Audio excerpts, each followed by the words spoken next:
Welcome to the Wolverine Confidential Podcast. I am Andrew Kahn. I'm Ryan Zook. And I'm Aaron McMahon.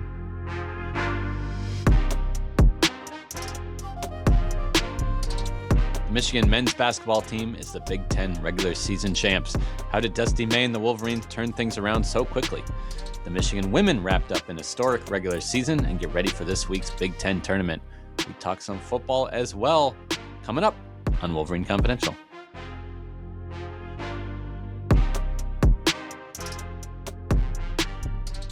All right, guys, good to be with you here Tuesday morning, March 3rd. I know some listeners felt we were a little abrupt last week in our personal updates, but here we are on video for our viewers and still on audio for all our listeners. So you got to see us all, brush our hair and you get to see my cool glasses. So here we are, ready to bring you our first video pod. So how are you guys doing here on this Tuesday morning? Good. Trying to find the right lighting and everything else for it, but we're ready to roll. Yeah, I mean, Aaron has the new twins and another young kid at home, so he's able to find some quiet time here for us. It's you guys probably can't hear he's banging on the door behind me, so he's trying to get in. Well, I guess let's get right to it then. The Michigan basketball team, as we mentioned, Big Ten regular season champions. A year after surprisingly winning the Big Ten tournament, they rolled right into the regular season and have absolutely had a dominant stretch. They're 17-1. There's 2 games left. They're favored in both of them. They could be the first Big Ten team ever to win 19 games. Obviously, they didn't go to 20 games until 7 or 8 years ago, but still, that would be incredible. First team to win every Big Ten road game if they win on Thursday at Iowa, since Indiana went undefeated in 1975, 76, and won all their games in the national championship. So this is a pretty unbelievable run they're on right now. I compare it, Duke is doing a similar thing in the ACC, and Arizona's kind of doing a similar thing in the Big 12. So these teams, all 3 of them, seem like they're on a collision course to get to the Final Four. But back to Michigan. 3 true road games this season against teams in the top 10 at the time, and they won them all by double digits. Illinois, Purdue, and Michigan State. The most recent one, Illinois, Friday night. It was just very impressive how they're doing things and ripping through this league.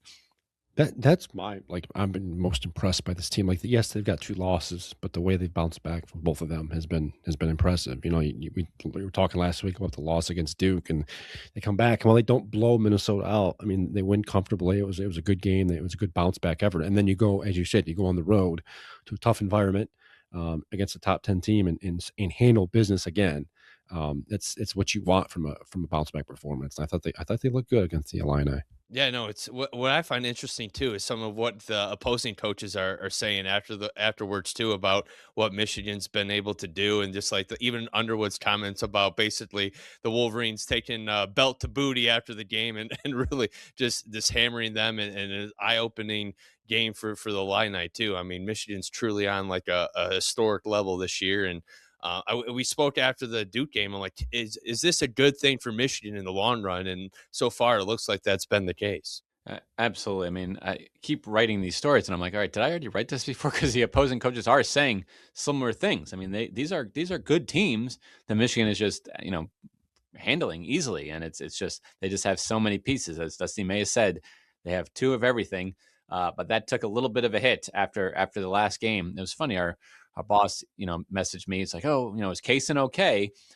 And we asked Dusty, he was okay. He was optimistic. We saw Kaysen celebrate after the game. We saw him after the game, but again, with the torn ACL, which is what LJ Kaysen, the reserve guard for Michigan, has, you can, as maybe you can still play. You can walk off. Everything seems okay until the next day when it's revealed it's torn and you can't really walk. So that's where LJ Kaysen is, which is just terrible news for him as a sophomore, starting to play really, really well these last few games. Gave Michigan such a spark off the bench. They did have 9 guys, as we mentioned. Now they only have 8. That is a fine number. I mean, most teams only play 8, so it's not terrible from Michigan's perspective. Elliot Cadeau, as Dusty May said, has to be a little more judicious with how he uses his fouls, especially in the first half. But they really have other guys that can, not necessarily the guards, just everyone gets a little more action, and they already deserved it. I mean, Yaxel Lindeborg, Adai Mara, they all deserve the ball a little more, and a few more touches and a few more minutes. I was just gonna say, like, in normal circumstances, an average team, this may be a death blow, right? We talk a lot about depth, and especially at the point guard and the guard position, right? You want guys who can handle the ball and shoot well, and Kaysen was really coming on. He was playing fantastic ball, and see him go down is a disappointment. Not something you'd obviously want. You don't want injury at this time of the year from anybody. But as you said, they've got the depth to kind of handle. There are other options there. They've got other guys that can handle the basketball. So it's, as you said, it's probably not as big of a blow as it normally would be, but you obviously, ideally, you want him there. He's having a great year. He's coming on. He's playing fantastic basketball, but timing is awful. I mean, you can't time it up even any worse really than what happened there. With that said, Andrew, where do you think those minutes go to? Like, who gets more minutes now? Yeah, I don't think it's like any one person. I mean, if you were going to say, yeah, sure, the guards like Cadeau and maybe even McKenney gets a little more of those minutes off the bench, but in general, I think it's probably just spread out. Everyone just gets a little more, and that his minutes, his I don't know, 15 or 20 minutes that he's been playing recently, just kind of go to everybody else. I mean, Yaxel in the last game played all but 1 minute, whereas Johnson Jr. played 33 minutes. I think everyone just maybe Yaxel probably stays the same, but everyone else ticks up just a little bit more. Again, Trey McKenney, Will Cheddar, Roddy Gale. Like if those are your three bench guys, which they are now, they're your only three. I don't think you can do much better than that in the Big Ten or really anywhere. So it's unfortunate for Kaysen, unfortunate for Michigan, but in general, uh, he had a little wiggle off the bench, as Beeline used to say. He used to get into the lane, get his own shot, get shots for others. But I don't think it's a terrible thing if some of these other guys, as Dusty Mays often said throughout the year, like they deserve more minutes, they deserve more playing time. They just haven't been getting it because there's been too many good players. And now let's see. Today is Tuesday, so in 2 days they go to Iowa, as I mentioned, to try to complete a Big Ten sweep. Like Michigan has already clinched the Big Ten, as I said. I'm not. Iowa's playing for an NCAA tournament bid. I don't know if you guys question like the motivation of this team at this point. College basketball is a little different, maybe than other sports. I mean, if there's a trap game, this would be it, right? You got Michigan State looming on the other side, but it's weird, right? Because Michigan's locked up the number one seed in the Big Ten tournament. They're the Big Ten champs. Like you could theoretically have a letdown these next couple of games. If I had to pick one, Iowa would be it, right? You have to travel there. It is Iowa. It's not a quote unquote high profile game, but I don't know. Like having been around this team a little bit, knowing the way they prep and the way that Dusty May kind of gets these guys ready. I'd be surprised if there was a letdown. I'd expect them to win it. I don't know if there's a point spread out for this game, but they'll probably be or maybe close to double digit favorites. I don't know. I expect them in this game. Maybe it's close, but just anything other than that, I'd be surprised. Yeah, I think it goes back to what Andrew said earlier. I mean, they have a chance to make history and join like that Indiana team. To say that you went undefeated on the road, I feel like is a major accomplishment. I mean, no, if I'm a player, like I want to be a part of a team that does that, especially in this landscape and environment now where the Big Ten is even larger with even more like better teams. Like those West Coast teams are traditionally pretty quality teams too. So yeah, I mean, I think the motivation should still be high. I mean, I don't think I don't know, Andrew. Is there any chance that they fall out of like a number one seed in the NCAA tournament at this point, or like is that still a motivating thing too? Or It'd be tough, I guess, if they lose both of these and then lose their Big Ten tournament opener and Florida and UConn, surge ahead. It's possible, but probably not. This Iowa team is like fringe top 25 team, coming off a very close loss at Penn State, so they'll be focused. But Ryan, Dusty said the same thing about like the motivation. He'll use whatever he can. It's the wins total that they're trying to chase. It's the perfect road record that they're trying to chase. So if that can serve as extra motivation for guys, then they'll use it. But he also thinks that once the ball gets tipped, like it's just the competitiveness of the players that will take over, and they'll try to win this game. So in the end, I guess I wouldn't worry too much about it. But this is a dangerous Iowa team, and again, Michigan's first game without LJ Kaysen, so we'll get to see what they look like. I mean, Aaron was right. Timing not good, but I guess better than if it had been right at the beginning of the Big Ten tournament. Now at least they get a couple regular season games to kind of see what it looks like, and work out all the kinks before the actual NCAA tournament begins. And I do expect them to be a one seed. I've started booking some hotels. Buffalo and Philadelphia seem to be the logical choices for that first round site. Certainly Chicago for the Midwest if they get through, and then Final Four is in Indianapolis. So a lot of close drives potentially for Michigan. And of course, the Big Ten tournament starts next week in Chicago. The Michigan women, they start their Big Ten tournament this week. It's in Indianapolis at the Gainbridge Fieldhouse. Let's see, since we last talked, Michigan had an incredible win at Ohio State and a home win over Maryland on Sunday that you were there for, Ryan. The Ohio State win was wild. It looked bleak, and then Michigan was in control. Swords hit a three that looked like it might give Michigan the win in regulation. Probably should have. Somehow Michigan fouled a three-point shooter and allowed Ohio State allowed Ohio State to have the final possession. Plus, they fell behind an 8-by-8 in overtime. Like, Michigan was dead in the water, but they closed on a 10-0 run. Olivia Olson's drive and score off the backboard. They won by 2 in overtime. And then they came back and beat Maryland at home. Ryan, I know you were there. That was a lot going on in that game, before, during, and after, and an impressive win. Yeah, I mean, talk about distractions. I mean, yeah, with honoring the seniors before that game, and then Caitlin Flaherty, the all-time leading scorer, getting honored at halftime and getting her jersey retired to the rafters. It's like a lot of distractions, but I mean, my gosh, what a dominant performance! And again, like Olivia Olson is just every time I watch her, it's like just becomes more dominating of a player. It seems like throughout the season, it's like, man, I know Michigan has had some really good players over the years, and like Naz Hillman comes to mind during that Elite Eight run in 2022, but Olivia Olson can do it all. Like, I mean, she was 3 for 4 from three, 28 points against Maryland, 21 points in the first half on 8 of 9 shooting. Like, just the ability to take over games and just do everything for the Wolverines. I don't know if Michigan has ever had a player like that, and she's just a sophomore. So it's really incredible to see how this. And then she has complementary pieces around her too, with Silas Swords and Mila Holloway, both sophomores as well. So yeah, I mean, 18-point win. Never really had a sweat in the second half, led by double digits throughout, and just a really strong performance to end the regular season, especially considering they had a really tough schedule to close the year, too. 5 of 6 ranked opponents to end the year, 3 top 15 opponents in the final week, and then like Andrew said, won both of the last 2 at Ohio State and then at home against Maryland. So yeah, I mean, this team is poised for a postseason run, and really impressive performance to end the year. The record is 24-5. They've never had more wins or fewer losses in the regular season, and never this many wins in the Big Ten. I know they play more now than they used to, but still, like, the overall winning percentage in both the Big Ten and the overall is highest if the season ended today. So very impressive regular season in the books. Still just the 3 seed. UCLA didn't lose any games, and Iowa got that tiebreaker over them. So they'll be the 3 seed in the Big Ten tournament in Indianapolis this week. They play Friday, 9 p.m. Eastern time. I mean, that first game's at 6:30, so I guess it really depends when that ends. It's on BTN. It's either against Maryland again, or Maryland plays the winner of the Oregon-Purdue game. So we'll have to see. Every team. It's going to be Maryland. Yeah, probably. Yeah, not every team makes the tournament in this. The bottom 3 do not. The coaches voted on that, and the men, they do this year.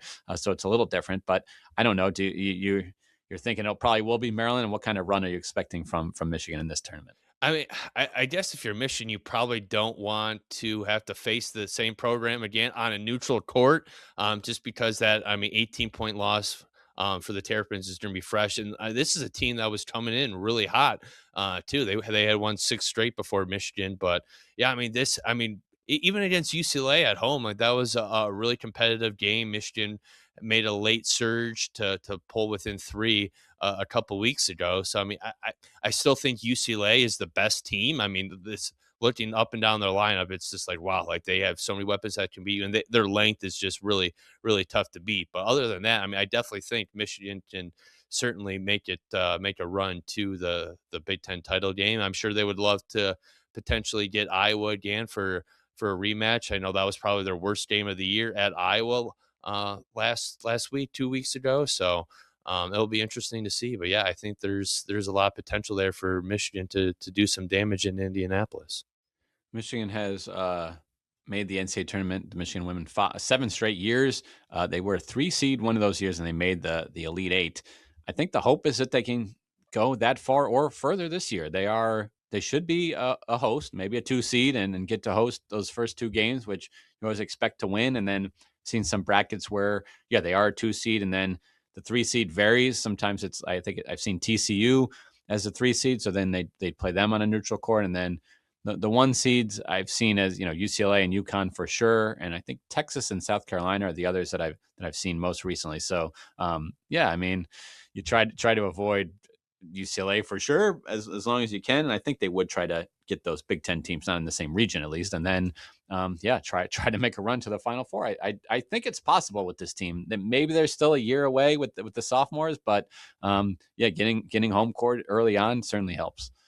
Yeah, no, most definitely, and yeah, it's like it is crazy to think that like their entire starting lineup, like there's no seniors there, so it's like this team is even yeah. KBA has been saying every year like I think this team is maybe overachieved a little bit. It's not like she knew they were talented, but for them to take this much of a leap is with the core being sophomores. I think that's surprised her even a little bit too. Like this, they've been competitive in almost all but 2 games this year, and have played three top five opponents, and it's just like, man, they're continuing to grow, and she believes that they haven't even hit their ceiling yet, and they're still trying to peak, and if they can peak in March, that could be a good sign. All right, there's our Michigan basketball roundup. Before we get to football, let's talk a little hockey. We in our last they have played a couple games since our last chat. I guess, how did those go, and what's next? I know they have a sort of a bye this week. They play one exhibition game before the Big Ten tournament starts. What is the standing for them in this? Yeah, I mean, Michigan split with Minnesota at home last weekend. Kind of uh, a little bit of a dud on Thursday. They played Thursday, Friday last week instead of Friday, Saturday. I gotta make sure I get my days right. But yeah, a little bit of a dud on Thursday. Outshot the Gophers by a large margin, but just a lot of lapses, some giveaways that led to some goals that just shouldn't happen in head coach Brandon Nerato's eyes. Lost, yeah, gave up 2 quick goals in the third to break a 3 or 1-1 tie and ended up losing 4-2. And you kind of just, I mean, after the game, the comments were pretty pointed from head coach and the players. I mean, disappointing, frustrating, embarrassing. Just you could tell. I mean, Michigan felt like they let an opportunity get away of earning points against a Minnesota team that's really struggled this year, and you kind of had a sense that they would come out on Friday for senior night and have a bounce back performance, and they did. It was still close. It was tied in the third period, but they scored with a little over 6 minutes left, and then added an empty netter. Had to kill a 5-minute major late in the game, and really was able to close the door and earn a really important win. Because now it's wait and see mode. They received help from Penn State on Friday, who won in a shootout or a tie and earned an extra point in a shootout win.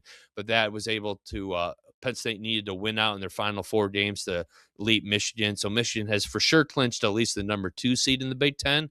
And now it all depends on if Michigan State can pick up 2 or more points in their final series against Minnesota, which I think they will. They should. All they need is like a tie with a or an overtime win, a tie with a shootout win, just or 2 overtime losses to get those 2 points. If they only get 2 points, Michigan would share the Big Ten title, but just they wouldn't get the number 1 seed because Michigan State holds the tiebreaker.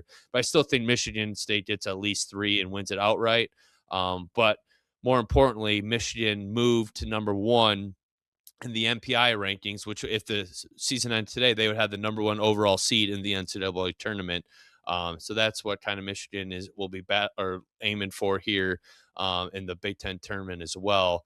Yeah, the Michigan State battle. They've had some really epic games so far this year, and they're going to be battling for top seeding too coming NCAA tournament time. So it should be a fun finish for the Wolverines hockey team.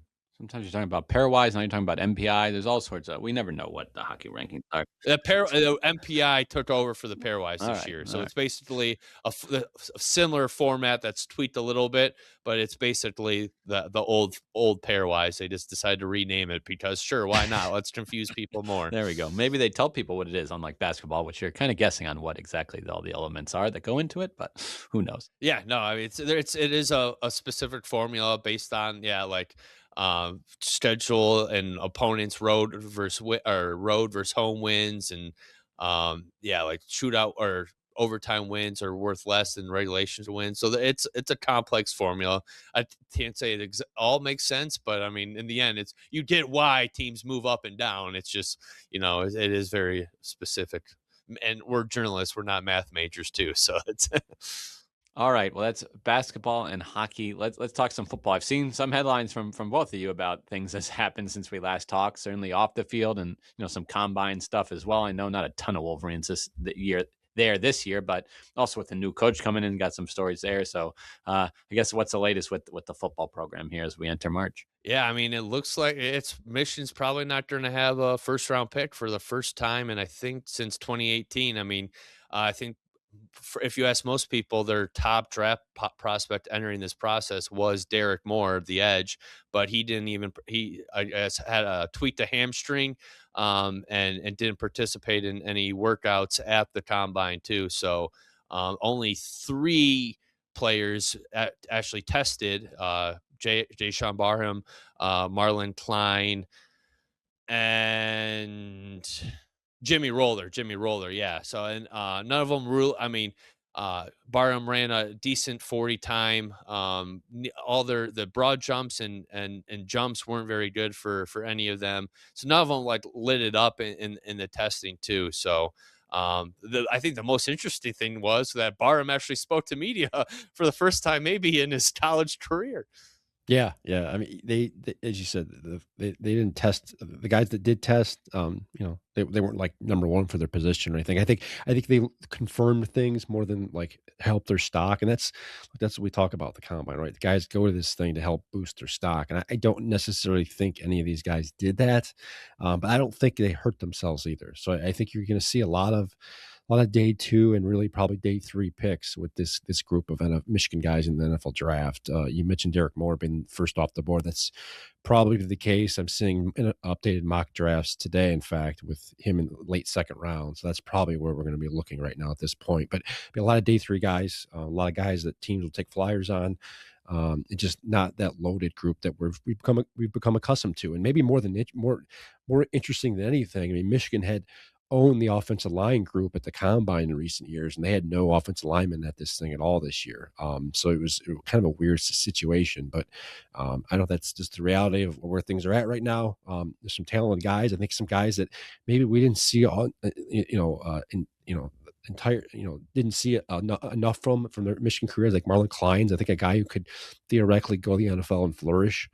Just the athleticism and the traits are there. He just needs an opportunity to be in the right system. And then again, Jay Sean Barham was a guy who was a tweener. He did a little bit of everything at Michigan. I'm curious to see where he fits in at the NFL level. It sounds like teams are interested in him at the edge.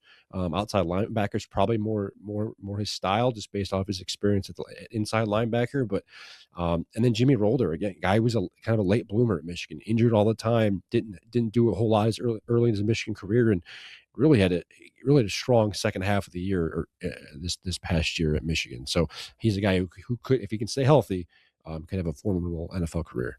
I was looking 2018. You're right, Aaron. The last time a Michigan player was not drafted in the first round. That's a long time. Who was the last pick of the first round in 2018? Yeah, I think he's won an MVP. He's definitely a Pro Bowler, one of the best quarterbacks in the NFL. The last pick of the first round. Oh, Lamar Jackson. Lamar Jackson. That is correct. Lamar Jackson. So Louisville had 2 first rounders that year, but Michigan none. UTSA, San Antonio had I mean, a lot of guys, but no Michigan guys. But every year since, but not this year. Yeah, I know there's been some other news, whether recruiting or off field stuff. Unfortunately, what else can you say about the football program? Yeah, another former coach is in the news this week. He was a graduate assistant during his time at Michigan, assistant defensive line coach, whatever you want to call him, LaTroy Lewis. He was kind of an analyst at that point. He was during the analyst era, so to speak. He was fired from his role at the Atlanta Falcons last week after word emerged late last week that he's being investigated by Ann Arbor police for sexual misconduct. Lewis has not been charged of any crime just yet, so I'm going to be careful there in saying that. We're not going to go into too many details where things stand at that point, but his name has been thrown out there. There's allegations out there. We'll see where things go, but it's just another bad look. With the coaching staff that was riddled with issues off the field during the Jim Harbaugh era and LaTroy Lewis. And to be fair, he did blend into Sherrone Moore's time. Sherrone Moore's name has been thrown into the mud here with this situation as well. As far as I know, he's not being investigated for any misconduct in this situation, but his name's been thrown out there as well. So just another thing from the past here with the Michigan football program. I know Kyle Whittingham has kind of come in and cleaned house, so to speak. As we talked about ad nauseum the last couple of weeks, right? The coaching staff's almost been entirely overturned here. They've gotten rid of some of the recruiting staffers. It's a different looking staff, but still Michigan continues to take hits with the headlines. We'll see where things go with Lewis, but he's no longer employed with the Falcons, who had just hired him a few weeks ago. So it was a relatively quick tenure there. Yeah, I mean, we're definitely starting to see why the invoice for the law firm investigating the athletic department's hitting in the millions of dollars range here, because it seems like there's a lot they're investigating inside the program over what's transpired the past couple of years. I'm glad you brought it up because we're still waiting on the results from that. I think I heard early on that they were hoping, I think late January, and that obviously has passed. We're now into March and we haven't gotten any answers or concrete results just yet, but I expect something to come down the pike relatively soon. It is important to note the bulk of this investigation, as you said, is around Sherrone Moore and the football program. Sherrone Moore, as you point out, Sherrone Moore is no longer there. Many of the football program staffers and coaches are no longer there. So I don't know much where else you can really go in this situation.